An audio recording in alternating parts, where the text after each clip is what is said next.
próximo sábado 11 de marzo, la Junta Nacional de la ADC deberá definir el futuro de la coalición para las próximas elecciones presidenciales, competir en las primarias de la nueva mayoría o presentar un candidato directamente a la primera vuelta son las alternativas que rondan al interior de la falange. Bueno, y para conversar sobre este y otros temas, claro, nos acompaña ya el senador de la Democracia Cristiana, Andrés Saldívar. Senador, muchas gracias por estar con nosotros esta noche. Muchas gracias a ustedes por la invitación.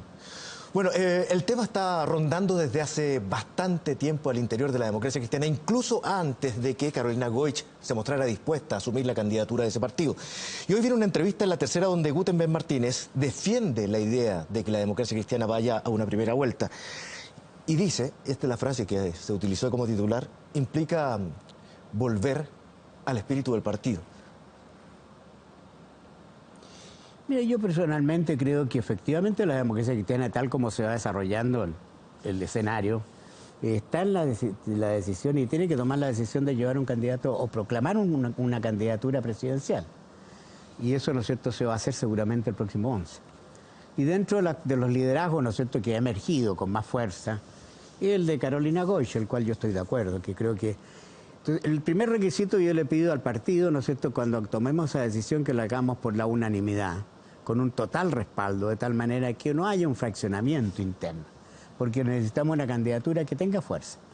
Ahora, este otro tema, ¿no es cierto?, es diferente ya, dentro de este panorama tan confuso que tenemos en la política, porque veamos lo que está pasando, lo que pasa en la derecha, no quiero yo escudarme en lo que está pasando ahí, lo que pasa entre Osandón, Piñera, el Felipe Cas, por Evópoli, etcétera, tienen también su cuadro que tienen que resolver.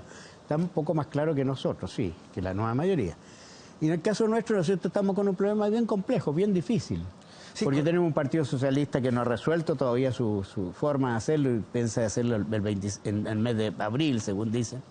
Y tenemos, ¿no es cierto?, un candidato ya proclamado, Ricardo Lagos, que, ¿no es cierto?, yo creo que su propia gente, su propio entorno ha devaluado su candidatura. Una candidatura que usted defendió en un principio. Yo sí, yo creo que, y además la mantengo, yo creo que la candidatura a Ricardo Lagos es una posibilidad dentro de una nueva mayoría. No quiere decir que yo esté pronunciando hoy día que la democracia cristiana tenga que renunciar a su propia identidad. Puede ser, ¿no es cierto?, una candidatura importante. Sí, y no hay que desmerecerla.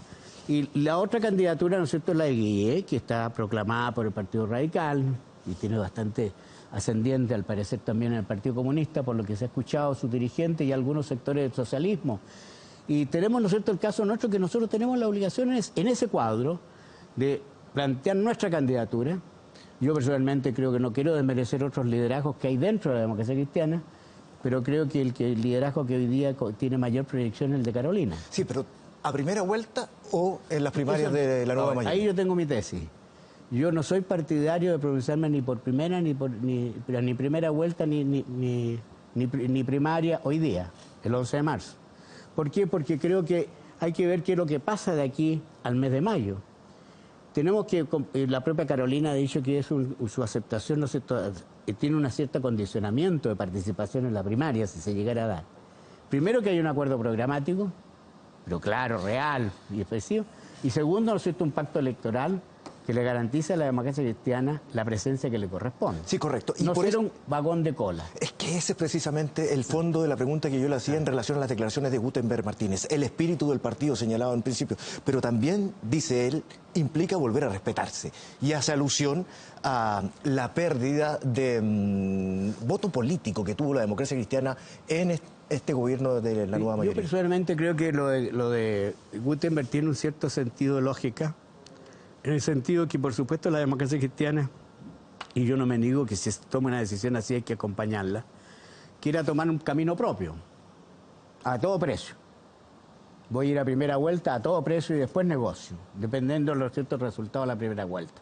Es legítimo. Ahora, algunos señalaban que esa era una debacle para la propia democracia cristiana. Es que eso es un tema. ¿A qué nos lleva eso? ¿A ir solo en solitario en lo parlamentario? Con un resultado que puede ser muy crítico, muy negativo a lo mejor, yo creo. O bien, ¿no es cierto?, vamos a un pacto, ¿no es cierto?, en el cual, ¿no es cierto?, electoral. Y entonces, ¿qué es lo que se ha dicho? Que la candidatura de Carolina, ella misma lo ha dicho, primero ella quiere una coalición que ha llamado 2.0, que hay que definir lo que es, quiere participar en esa. Segundo, ¿no es cierto?, que haya un acuerdo programático claro, preciso, que refleje la identidad demócrata cristiana. Y tercero, ¿no es cierto?, el que haya un pacto electoral. Ahora, un pacto parlamentario. ¿No?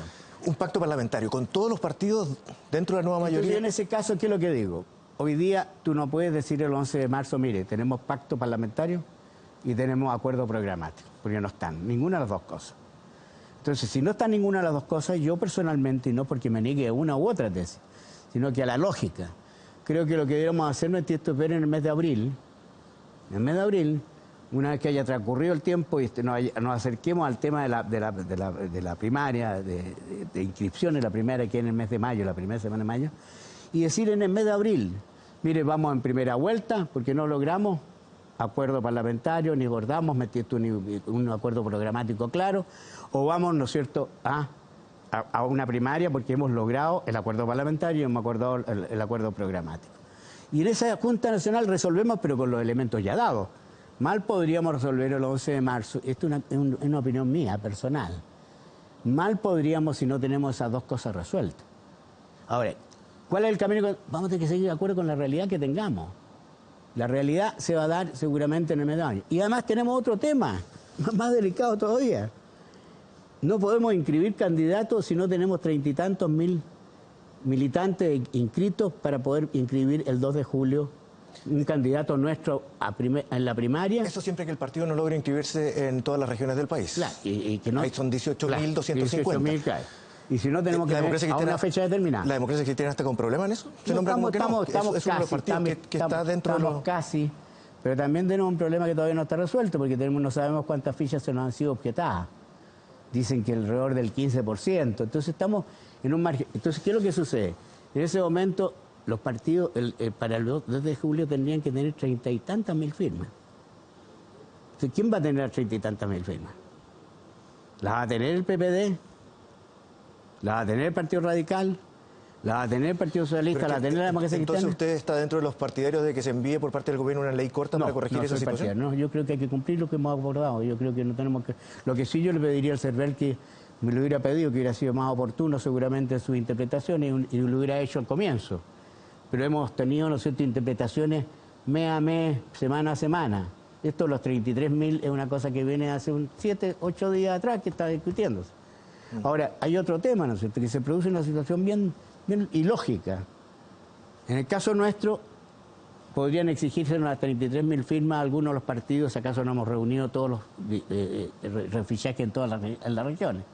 Hay algunas regiones que son bien complejas, como la Aysén, porque no alcanzan ni siquiera a lo mejor la gente que está en el padrón como para poder darle firma a todos los partidos. Bueno, pero ya es un tema. Pero ¿qué le pasa a la democracia cristiana? La democracia cristiana necesitaría 32.000 firmas de 18. Pero en el caso de Guillé, no tiene problema. No tiene problema porque puede presentarse como independiente para participar en la primaria de la nueva mayoría. Y lo único que precisa es que los presidentes de los partidos que forman el pacto, la coalición, le den la autorización para participar en la primaria. Claro, le restaría fuerza al Partido Radical solamente. Bueno, entonces estamos en un cuadro de mucha confusión política. Y yo creo que yo soy partidario de tomar alguna definición, como hacer la democracia cristiana tiene que el 11 de marzo proclamar a Carolina Goich, porque creo que es una buena candidata. ¿Y a partir de esa fecha ella tiene que ser o seguir siendo la presidenta del partido? Sí, no creo que haya ninguna dificultad, a pesar que hay algunos dirigentes nuestros que creen que no. Normalmente, efectivamente, en otras oportunidades, los presidentes de los partidos, cuando han sido llevados, son posibles candidatos a la presidencia, no ocupan la presidencia del partido. Pero en este caso yo creo que no hay problema. Senador, yo creo que además creo que es bueno que Carolina siga en la gestión del partido. Senador, esta semana se conoció la lista de aquellos parlamentarios que recibieron aportes reservados de parte de las pesqueras. Un argumento para muchos como para que otra vez, como se ha señalado anteriormente, sea derogada esta ley. Mira, no es que la ley de pesca no es que tiene que ser derogada, la ley de pesca es lo que tiene que ser reformada. Anulada o cambiada. Anulada no puede ser porque es peor. Si acaso no tenemos ley de pesca, es la competencia sin límite. Y cualquiera toma y en lo más fuerte se come el más débil. Y ahí sí que... No, lo que hay que hacer es precisamente rectificar la ley de pesca en aquellas cosas que efectivamente se nota que ha habido una mala aplicación de una ley. Usted ha sido vinculado con la ley de pesca. Se le critica el que no se haya abstenido en su momento para la votación a favor de la conocida ley Longueira cuando hay familiares suyos dentro de Corpesca. Yo personalmente fui muy claro, yo no tengo ninguna inhabilidad, incompatibilidad. Efectivamente, la familia mía, un hermano mío hace muchos años, más de 10 años, fue parte de la empresa pesquera Perva y ocupó un cargo importante, fue gerente general. ¿Usted tuvo acciones y las vendió? Hace muchos años. Y precisamente las vendí para no tener nunca más problemas. Y no tener más dificultades, porque siempre se me vinculaba.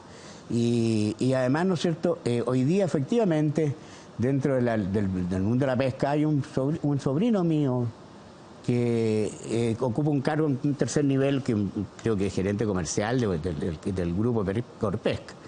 Pero a mí no me inhabilita en ese sentido. Yo me abstuve el año 2002, cuando era presidente del Senado. ¿Pero no el 2012? No me obtuve el 2012 porque no estaba en las mismas condiciones que el 2002. En el 2012, ¿no es cierto?, el 2002, ¿no es cierto?, estaba con el tema que yo había tenido acciones hacía poco tiempo y además un hermano mío era presidente de Corpesca en ese tiempo. Pero hoy día ya no, hace mucho tiempo, además él está muy enfermo y no. Pero yo cuando voté además en la ley llamada Ley Longueira, primero lo hice absolutamente en la convicción de votar lo mejor que se podía dar. Lo hice además en defensa, sobre todo de la pesca artesanal de la séptima región, en la cual yo pertenezco. Tuve una vinculación muy estrecha con los pescadores artesanales. Creo que se lograron cosas muy importantes en esa ley, a pesar de las críticas que se hacen en otro sentido, o por los recursos o aportes que se hicieron en forma ilegal, algunas candidaturas. Pero la verdad, las cosas que en esa ley, yo personalmente, primero, las concesiones que eran indefinidas, por lo menos se rebajaron a 20 años. Para la gente que hoy día está en el mundo de la pesca, las grandes empresas pesqueras. Segundo término, se subieron los derechos de pesca, es decir, el royalty de la pesca en forma sustancial. Luego, ¿no es cierto?, se estableció un áreas de reserva para la pesca artesanal bastante importante. Luego, ¿no es cierto?, además se aumentó la cuota para el pescador artesanal, si no lo suficiente que se hubiera pensado. Yo incluso planteé que en la séptima región, ¿no es cierto?, hubiéramos hecho un plan piloto para evitar la pesca de arrastre en la séptima región. Además, apoyé con mucha fuerza algo que está implementándose, que es lo que se llama el INDAP pesquero, que es una manera de apoyar la pequeña pesca, la pesca artesanal. ¿Cómo fue el lobby de las empresas pesqueras? A mí nada, porque yo no tenía primera cosa. Usted no aparece en la lista con los aportes. Yo no tengo nada que ver. Pero hay investigaciones incluso en la justicia. A propósito, la presidenta de la UDI está siendo investigada. No, claro, no, y yo estoy de acuerdo. Y no solo eso, sino que tenemos el caso de Orpi en el norte, ¿no es cierto? Hay otros casos. Yo no quiero pronunciarme eso porque será la justicia la que determine. Pero es un tema que indiscutiblemente se está investigando y se va a investigar. Pero respecto a lo último que ha salido, yo quiero ser bien claro y preciso. Esto que ha sucedido, de darse a conocer los gastos reservados, no solo en el caso de una pesquera, sino en cualquier otra empresa, infringe algo que es muy fundamental. Que cuando se estableció la legislación para financiar la política, que hoy día se ha corregido y me parece bien, para evitar que haya aporte de empresas, en ese tiempo se estableció que las empresas podrían hacerle aporte a las campañas políticas o a los partidos políticos en forma reservada, en una cuenta ciega, en la cual, ¿no es cierto?, ni el candidato que recibía la plata supiera de quién venía, ni el monto ni el monto quién lo ponía. ¿No servía como para dar instrucciones a propósito de eso? ¿No lo conocieron los parlamentarios? Camilo Escalona señala que él nunca conoció los aportes. Nunca los conoció. Yo te digo, si a mí me preguntas cuáles fueron los aportes reservados a la campaña mía, yo no conozco exactamente cuántos fueron los aportes reservados que se me dieron. En este caso de esta pesquera yo no aparezco tampoco, pero no sé, a lo mejor podría haber aparecido, no sé. Pero lo grave es de que eso que era reservado por una ley, si bien fue así establecido en casos anteriores en que un tribunal trató de tener los datos de los gastos reservados de una determinada empresa para determinados candidatos, el CERVEL en ese tiempo procedió como correspondía. Dijo que podía dar nada más que el dato global, pero no dar los nombres que habían recibido la empresa dio tanta plata. ¿No es un aporte eso a la transparencia, no solamente de la investigación judicial, sino que la transparencia por eso mismo que ahora se estableció algo más claro, ¿no es cierto? Hoy día no hay aporte a las empresas y solo pueden haber aportes personales y son públicos. Y eso me parece bien. Pero hasta antes de esa legislación anterior era reservado. Y el hecho de darse a conocer ahora, porque un tribunal ordenó que se diera a conocer, el CERVEL deberá haber representado a ese tribunal que no podía entregarlo, como lo hizo en otra oportunidad anterior, que no podía entregar los nombres. ¿Por qué? Porque hay una cosa bien clara, y todos lo sabemos. El solo hecho que aparezca mencionado el caso de Camilo. Empresa, ¿no es cierto?, toda la suspicacia que si acaso tenía o no tenía relaciones, ¿no es cierto?, con la pesquera o tuvo influencia en la pesquera metido en sus decisiones políticas. Y eso no es bueno, porque efectivamente nada más que son suposiciones. Pero no puede ser, ¿no es cierto?, que establezcamos que por eso esas 56 personas que aparecen mencionadas aparecen a ser sospechosos. Y esa es la razón por de que se determinaba en ese tiempo la reserva, era esa, para evitar ese tipo. Pero yo soy partidario y creo que lo que se ha hecho me parece muy bien. Terminar con los aportes de las empresas, terminar con los aportes reservados, que los aportes sean públicos y que se sepa quién recibe o no recibe, o algún recurso de alguien metido para financiar su campaña. Senador Andrés Saldívar, muchísimas gracias por conversar con nosotros esta noche. Gracias a usted.